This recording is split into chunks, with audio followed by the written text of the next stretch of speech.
যখন একটা জোরে শব্দ হয়, যখন বিমানটা ওইখানে এসে আর কি হয় বিধ্বস্ত হয়, তখন জোরে একটি শব্দ হয়, তখনই আমি ওই ক্যাম্পাসের ভিতরে ঢুকি এবং তখন ঢুকে দেখি যে সবাই এলোমেলো করে এক একজন এক একদিকে দৌড়াচ্ছে।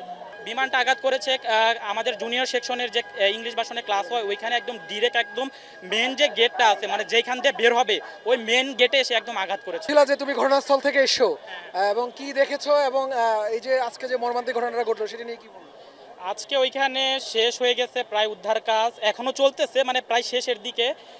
ওইখানে সেনাবাহিনী ছিল এবং যৌথ বাহিনী ছিল, তারা সকলে মিলে এবং তারা আমাদের মাইলস্টোনের পক্ষ থেকে, কর্তৃপক্ষের পক্ষ থেকে বারবার বলা হচ্ছিল যে আমরা আসল মৃত্যু সংখ্যাটা, মানে যেটা রিয়েল মৃত্যু সংখ্যাটা আমরা বলতে চাই, বাট প্রশাসনের লোক কোনোভাবেই ওটা বলতে দিবে না। তারা এইটার কারণে আমাদের প্রিন্সিপালের গায়েও হাত তুলেছে এবং পরবর্তীতে শিক্ষার্থীদের উপর লাঠিচার্জ করেছে। এখন পুরো ক্যাম্পাসটা, এটা পুরো ক্যাম্পাসটা এখন সেনাবাহিনী এবং যৌথ বাহিনী নিয়ন্ত্রণে নিয়েছে এবং আমরা ওইখান থেকে আমাদের যখন লাঠি চার্জ করা হয় তখন আমরা চলে আসি, কিন্তু পরে কিছু ভিডিওর মাধ্যমে, মাইলস্টোনের গ্রুপের ভিডিওর মাধ্যমে আমরা দেখতে পারি যে মাইলস্টোনের যে আমাদের মিস যারা রয়েছে, মানে মহিলা টিচার যারা রয়েছে, মিস রয়েছে, তাদের উপরেও গায়ে হাত তোলা হয় এবং এমনভাবে তারা লাঠি চার্জ করে যেন ওই ক্যাম্পাসের আমরা কেউ না।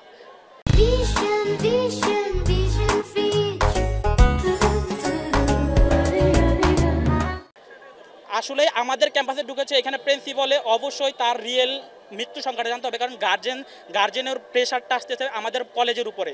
প্রশাসনকে কিন্তু কেউ প্রেশার দিতেছে না, প্রেশারটা কিন্তু এসে ফার্স্টে ফর্ম টিচারকেই দিতেছে। বাট এইখান থেকে বারবারই প্রশাসন বলতেছে না আসল মৃত্যু সংখ্যা বলতে যাবে না বা করতে পারবে না, এরকম আর কি। আপনি কোথায় পেয়েছেন? আমি ঘটনাস্থলে উপস্থিত ছিলাম।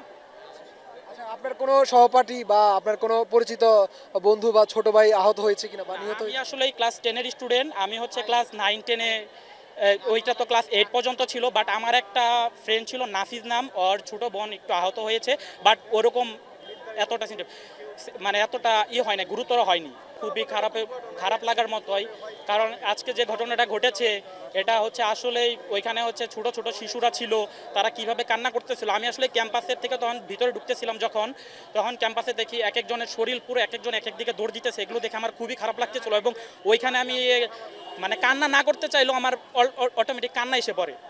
আচ্ছা, এই যে ঘটনা আপনি দেখেছেন কিনা বা যখন বিমান বিধ্বস্ত হয় ঘটনা দেখেছেন কিনা এবং এর পরবর্তীতে আপনি বিধ্বস্ত হওয়ার দৃশ্য দেখে কি না না না, আমি ছিলাম ক্যাম্পাসের বাহিরে, যখন একটা জোরে শব্দ হয়, যখন বিমানটা ওইখানে এসে আর কি হয় বিধ্বস্ত হয়, তখন জোরে একটি শব্দ হয়, তখনই আমি ওই ক্যাম্পাসের ভিতরে ঢুকি এবং তখন ঢুকে দেখি যে সবাই এলোমেলো করে এক একজন এক একদিকে দৌড়াচ্ছে। আইন শৃঙ্খলা বাহিনীর সদস্যরা কি ছিল কিনা? না, আইন শৃঙ্খলা বাহিনীর সদস্য তখন আসেনি, কারণ এটা ঘটনার 2 থেকে 3 মিনিট পরের ঘটনা। আপনারা উদ্ধার কাজ করেছেন কিনা? বলতে কি আমাদের ওইখানে এই আগুন নিবানোর কিছু পানি ছিল বা কিছু যন্ত্রপাতি ছিল, ওগুলো দিয়ে আমরা চেষ্টা করতেছিলাম এবং যারা বাইরে আহত হয়েছে, অনেকে বাইরে শরীর পুড়ে যারা বাইরে ছিল তাদেরও অনেকে শরীর পুড়ে গিয়েছে এবং তাদেরও অনেকে রক্ত মাথা টাতাই হয়ে গেছে, তাদেরকে আমরা রিকশায় করে নিয়ে বের করার চেষ্টা করি। তৎক্ষণিকের মধ্যে সেনাবাহিনী এবং ফায়ার সার্ভিস এসে পড়েছিল। সেখানকার চিত্র যদি আমি একটু জানতে চাই যে কেমন চিত্র দেখেছেন বা সেখানকার ভয়াবহতা কি ছিল? ভয়াবহতা অনেক ছিল ভাই, ওইখানে যে যার মতো কান্না করতেছিল, গার্জেনরা একদিকে ছুটতেছিল, যাদের বাচ্চা মারা যায় নাই তারাও কান্না করতেছিল এই অবস্থা দেখে। এতটা খারাপ অবস্থা ছিল ওইখানে, এতটা ভয়াবহ অবস্থা ছিল। বিমানটা আসলে কোন জায়গায় আঘাত করেছে এবং কোন জায়গায়? বিমানটা আঘাত করেছে আমাদের জুনিয়র সেকশনের যে ইংলিশ ভাষণে ক্লাস হয় ওইখানে একদম ডিরেক্ট একদম মেন যে গেটটা আছে, মানে যেখান দিয়ে বের হবে ওই মেন গেটে এসে একদম আঘাত করেছে। এর আশপাশে কোন ক্লাসগুলো ছিল? কোন ক্লাস? এর আশেপাশে ছিল ইংলিশ মিডিয়ামের সিনিয়র ভাইয়াদের ছিল, যেমন ক্লাস 9, 10, 11, 12-এর ছিল, তার পাশে হোস্টেল ছিল, আবার আরেকটা ইংলিশ মিডিয়ামের ক্যাম্পাস ছিল।